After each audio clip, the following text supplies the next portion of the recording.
Hello friends, good afternoon. कैसे आप लोग? मैं हूं आपका दोस्त सचिन कुमार और मैं आपको ईवीएस का एक और टॉपिक जो कि लोकल बॉडीज है इसे आज कवर कराऊंगा।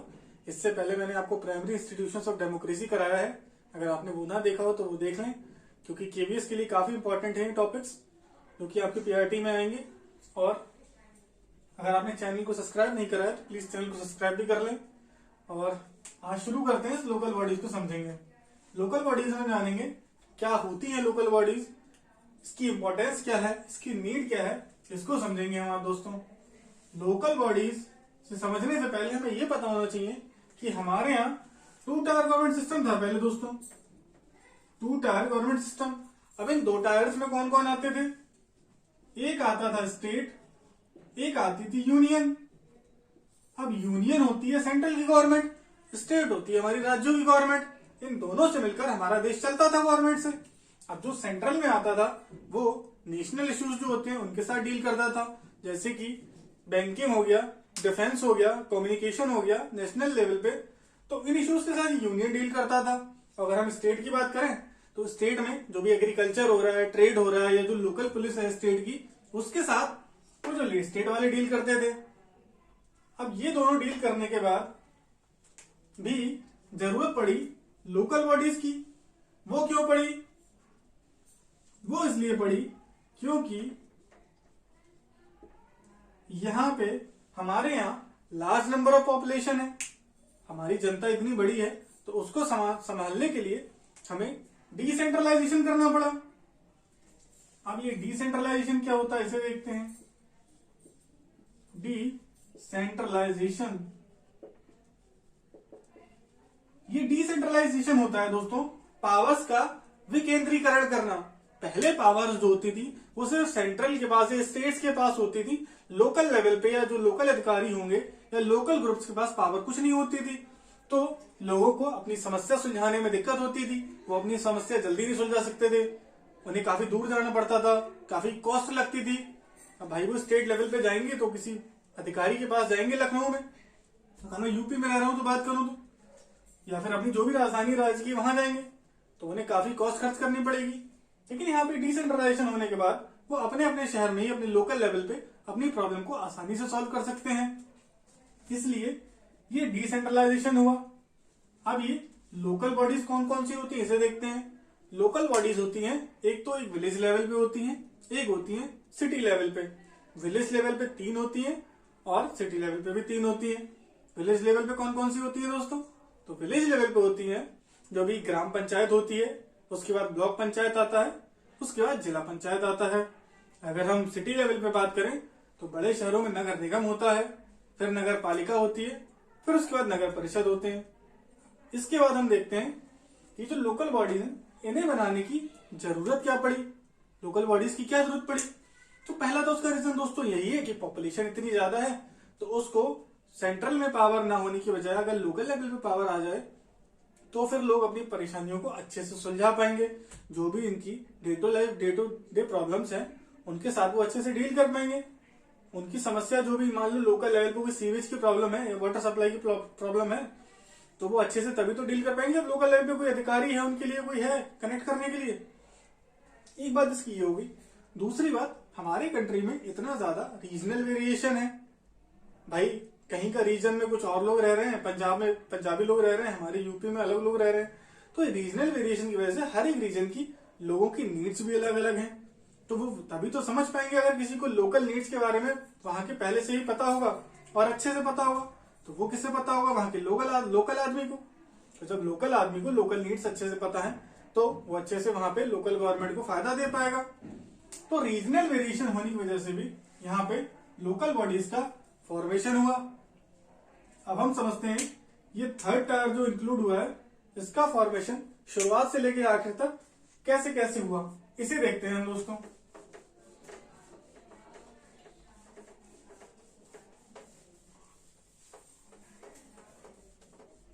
ये बॉडीज जो फॉर्म हुई दोस्तों ये काफी पहले से चलती हुई आ रही हैं। हमारे यहाँ सभाएं जो होती थी, पहले राज दरबार वगैरह लगते थे, तो उस टाइम से ही सभा होती आ रही है। अब अंग्रेजों के टाइम पे जब हम गुलाम थे तो दोस्तों 1882 में लॉर्ड रायपन थे। उन्होंने क्या किया, उन्होंने कहा कि हमारे इंडिया के गांवों में जरूरत है, नीड है लोकल वर्ड्स के बनने की। तो इन्होंने यहां पे लोकल वर्ड्स का फॉर्मेशन करा। अब इसके बाद ये फॉर्मेशन तो हो गया दोस्तों, लेकिन इसके बाद जो लोकल पंचायत का या लोकल फॉर्मेशन जो था वो काफी स्लो हो रहा था। तो इसके बाद आया गवर्नमेंट ऑफ इंडिया एक्ट, जो कि आया 1919 में। अब इस एक्ट के अकॉर्डिंग क्या हुआ, इस एक्ट के अकॉर्डिंग पंचायत का फॉर्मेशन शुरू हुआ। अब इसके बाद पंचायत के फॉर्मेशन के बाद बहुत सारी कमेटी आई। उन्होंने फिर जो हम आजाद हो गए, आजादी के बाद बहुत सारी कमेटी आई। सबसे पहले 1957 में आई दोस्तों, फिर आई 1977 में, फिर आई 1985 एट द लास्ट 1986। ये डिफरेंट लोगों ने डिफरेंट कमिटीज बनाई, उसका कुछ कंक्लूजन निकाला। तो उस कंक्लूजन निकालने के बाद उन्होंने बताया कि लोकल लेवल पे सरकार होना बहुत ज्यादा जरूरी है। तो ये 4 कमेटी जो किस किसने दी है वो हम लिख लेते हैं। पहली दी थी दोस्तों बलवंत राय मेहता ने,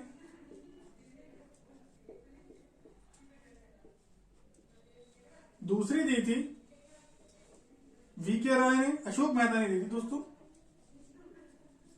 अशोक राव ने दी थी।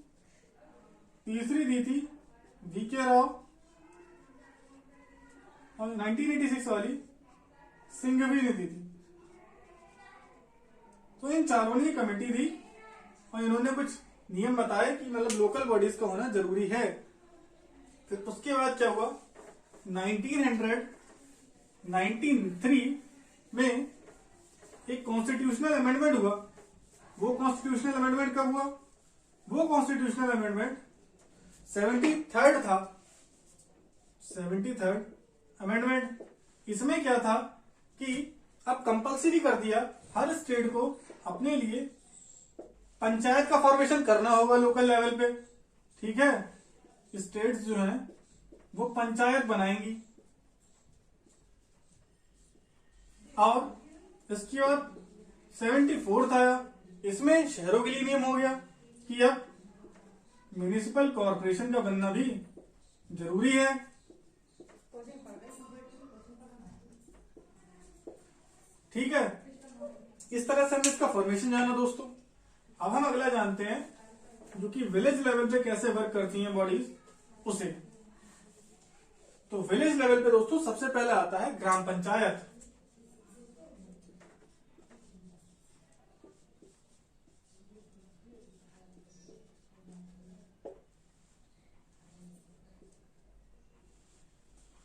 अब ये ग्राम पंचायत जो होता है, इसमें हेड कौन होता है, इसमें हेड होता है सरपंच, जिसे हम गांव में प्रधान जी भी कहते हैं।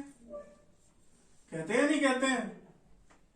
इसमें कैसे इलेक्शन होते हैं दोस्तों, तो इसमें डायरेक्ट इलेक्शंस होते हैं। लोग डायरेक्टली पार्टिसिपेट करते हैं इलेक्शन में वोट देने के लिए। और क्या होता है इसमें, इसमें एक ग्राम सभा होती है। वो क्या करती है, वो मीटिंग्स करती है, किस तरह से डिसीजंस लेने हैं, लोगों के फैसले सुलझाती है, वो होती है ग्राम सभा। अब इस ग्राम पंचायत का फॉर्मेशन जो है वो 2 तरह से होता है। एक होते हैं लेजिस्लेचर और दूसरे होते हैं एग्जीक्यूटिव।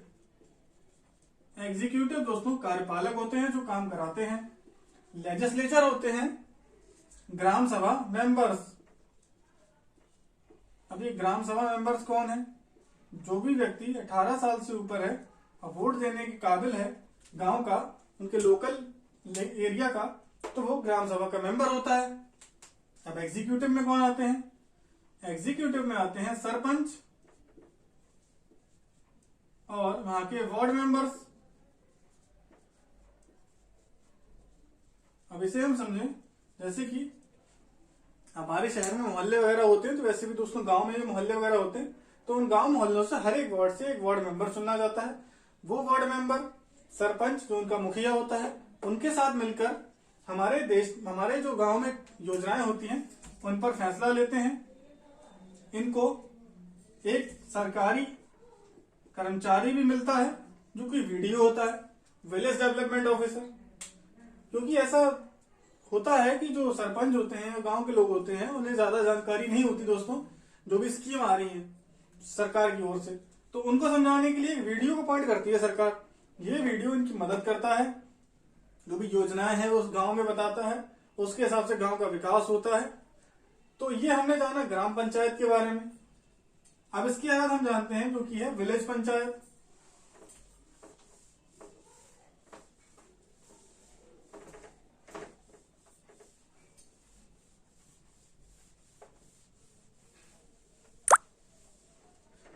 अब इसके बाद हम जानते हैं दोस्तों block panchayat.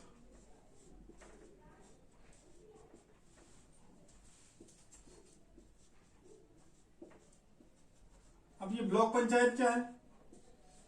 Block panchayat block स्तर पे होती है। इसका हेड कौन होता है? हेड होता है ब्लॉक प्रमुख।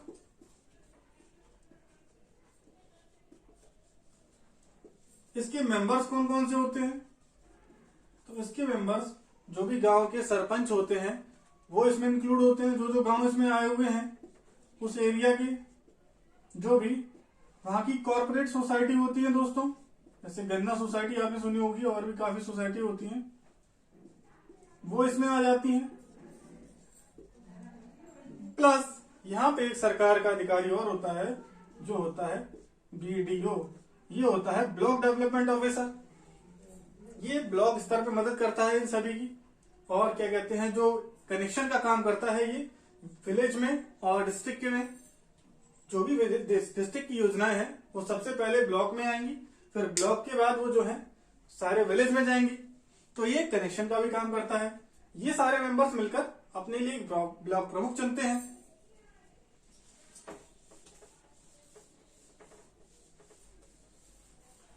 इसके बाद हम अगला देखते हैं जो कि है जिला पंचायत। जिला पंचायत डिस्ट्रिक्ट लेवल पे होता है।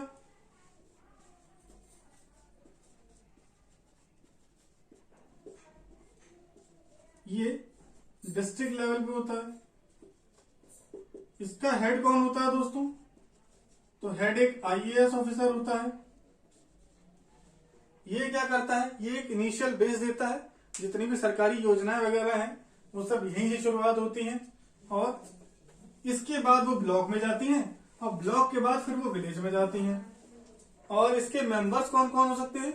तो वो जितने भी ब्लॉक प्रमुख हैं वो हो सकते हैं, MP MLAs हैं वो हो सकते हैं, तो वो इसके मेंबर्स हो सकते हैं। इस तरह से हमने जो है गांव में जो स्ट्रक्चर होता है कॉर्पोरेशन का वो समझा। इसके बाद हम जानते हैं शहर में। शहर में होते हैं कॉर्पोरेशन म्युनिसिपल वाले। पहला होता है नगर निगम। ये नगर निगम दोस्तों होता है बड़े शहरों में। अब इसका एक मिनिमम बेस जो लिया गया है वो है कि कम से कम 30,000 से ऊपर पॉपुलेशन है तो वो नगर निगम में आ सकता है। इसके हेड को क्या कहते हैं?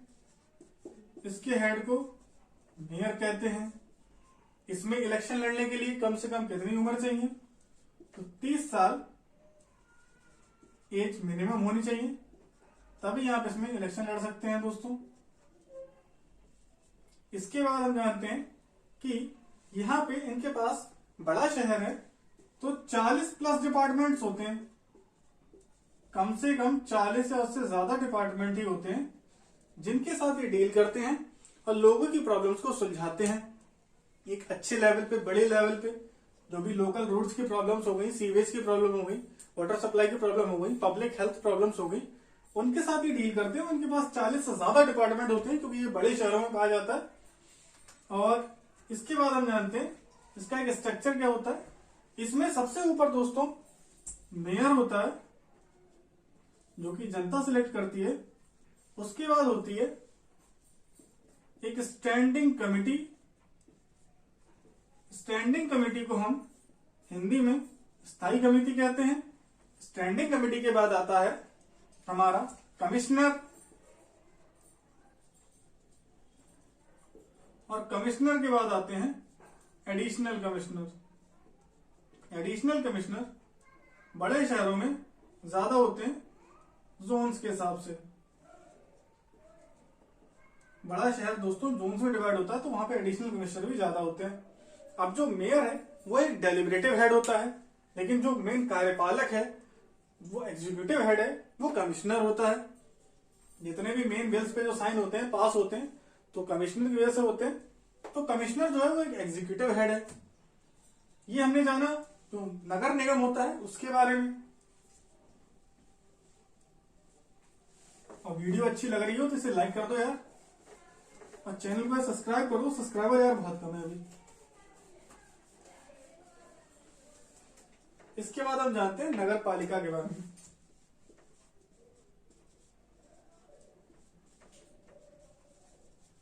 नगर पालिका का हेड चेयरमैन होता है। नगर पालिका में अगर जिसकी पॉपुलेशन एरिया की 20,000 से 30,000 है तो उसे नगर पालिका घोषित कर सकते हैं दोस्तों। इसका कार्यकाल दोस्तों 5 साल होता है। इसमें इलेक्शन लड़ने के लिए मिनिमम उम्र 21 साल होती है। अगर आप 21 साल के हैं तो आप इलेक्शन में पार्टिसिपेट कर सकते हैं।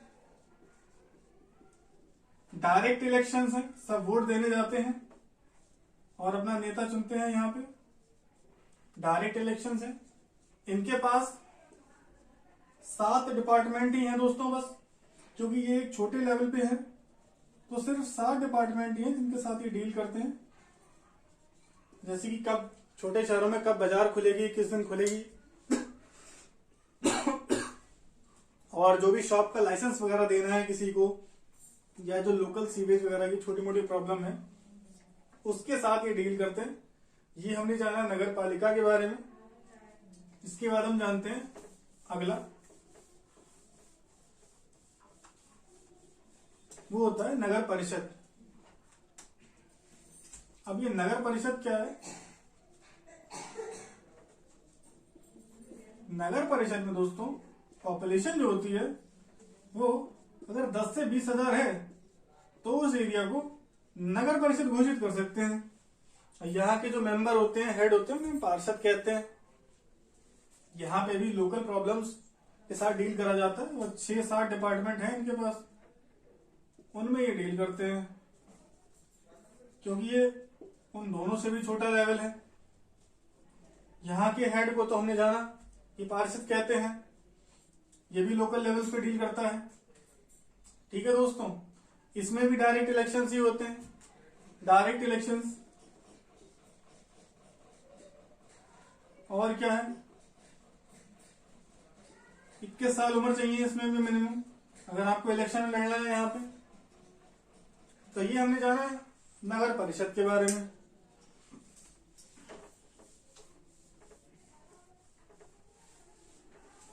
इस तरह से दोस्तों हमने पूरा लोकल बॉडीज लगभग समझ लिया है। और अगर आपको अच्छा लगा हो तो प्लीज लाइक कर दें और चैनल को ज्यादा से ज्यादा सब्सक्राइब करें। Thank you.